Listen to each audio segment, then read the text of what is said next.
Hey everyone, this is Brian, and I'm here to talk about something I've talked about many times before, but I'm going to add a little bit of more info into it. And what I want to talk about is something that's been talked about a lot. Um, Someone that I subscribe to defended what I'm about to talk about in a four-part series, and I kind of want to talk about, like I said, talk about it myself. And of course, I've talked about this many times, and you know what I'm talking about. And I think for many of you that have seen the videos, you know what I'm talking about, who I'm going to talk about. So first of all, let me just say that if you guys don't like what I'm about to say, if you don't like what I'm about to talk about, then don't listen to it. Change channels if I was you.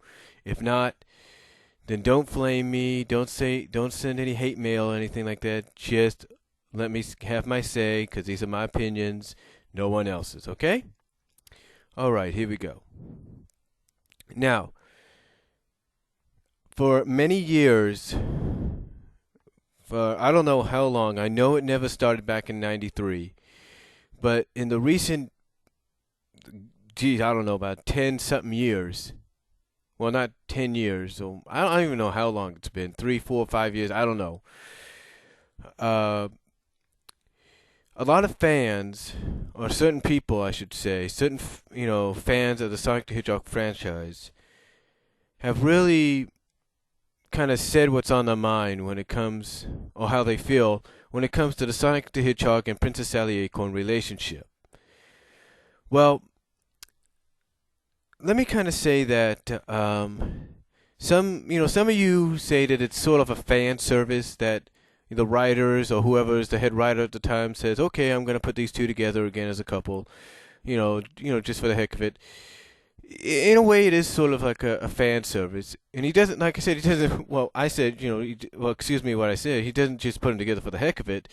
He puts them together because, as you said, it is a fan service. That's what I was trying to say. Not for the heck of it, but for a fan service. Um,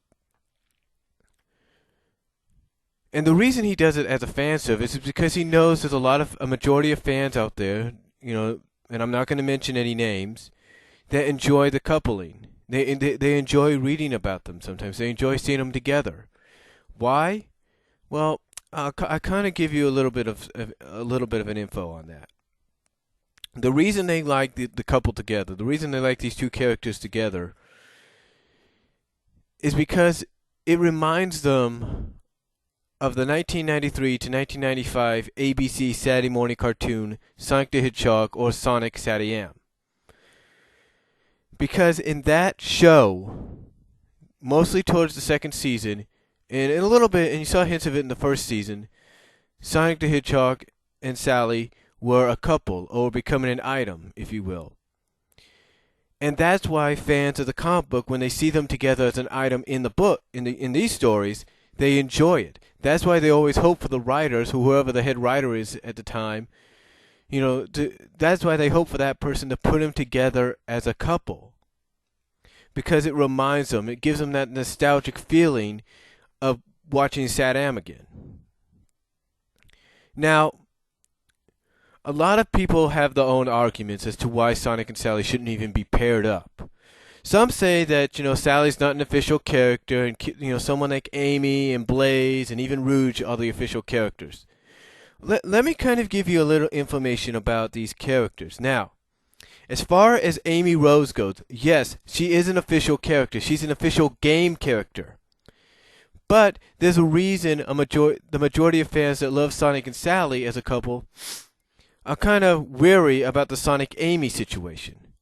Because Amy has, and I guess still is being at times, portrayed as someone that just has a huge crush on Sonic and is willing to do whatever it takes to get him to notice her. I mean, you go back, ladies and gentlemen, you go back to, I think it was issue 79, I believe. Towards the end of issue 78, I'm not really sure, issue 78 or 79, and towards the beginning of 79 or issue 80. And what does Amy do? Now, Amy, well, let me kind of explain this. In the comic book, around this time, Amy wanted to join the Freedom Fighters when they went to Station Square to begin the Sonic Adventure adaptation. But Sally, now this is why some people don't like Sally and support Sonic Amy, in my opinion. Sally said, no, you're too young, it's too dangerous, you don't have the experience. Unlike Tails, who was her same age and had experience. So what does Amy do? Amy decides to take matters into her own hands, goes to the Ring of Acorns, and with the one last wish that was left on that ring, I guess because it grants wishes or something, or does miracles, she wishes herself older. Now, some people say that she did this because she wanted to go on the mission. But if you look later on, after they leave Station Square and they crash outside the mountain that leads into Station Square, and Sonic and Tails are told by Sally to go check the area out, see if they can find anything, and then Amy says, "Oh, what about, Amy, I think is going to try to go with them," and Sally's like, "Don't even think about it."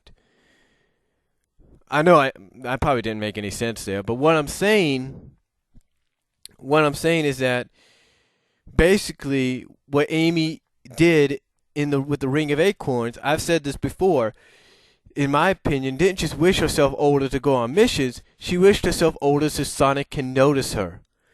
I mean, there's a backup story, I don't know, I can't remember what issue it is, but it was like about a year or two ago, where Amy is asked Julie Sue Echidna, because Julie Sue and the Chaotix, along with Knuckles, hung around Knothole for a while. She asked Julie Sue to train her to be a better freedom fighter. Now, Julie Sue, who we know is with Knuckles, and I'll get into that probably some other time, Julie Sue asked Amy, what is the real reason as to why you wanted me to train you to be a better freedom fighter?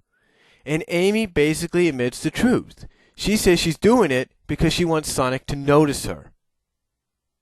She feels as though if I can be a better freedom fighter, Sonic will finally notice me, choose me to be his girlfriend, and no one else will ever, and he won't have to go after anybody else, he'll have me forever. That's what was going through Amy's mind, or the writer's mind when they wrote that script. But anyway, getting back to what I'm saying, that is why fans of Sonic and Sally don't like Amy that much as being paired up with Sonic, in that kind of relationship scenario. Because Amy is just basically, to them, is just doing certain things, wanting to volunteer for certain things, wanting to be trained by certain people, all because she wants to impress Sonic. Not that I'm saying that's a bad thing, but if you want to impress somebody, just be yourself. Wait, let time take effect, wait your turn. And technically, when you think about it, and I've said this many times before, and a lot of people have agreed with me, some haven't, that even though Amy wished herself older with the Ring of Acorns, that mentally she's still the same age as Tails. That's the whole scenario. That's the whole thing. I mean, we see that, we know it acts that way. I mean, why do you think sometimes when you look at certain panels in the comic book and you see her and Tails kind of holding hands, dancing around at times, like at the end of 177, why do you think that is? It's because Amy still mentally is the same age as Tails. I'm just saying, but that's just my opinion on it. Now there's a lot of other people that say Sonic should be with other girls, and I will get into that when I come back.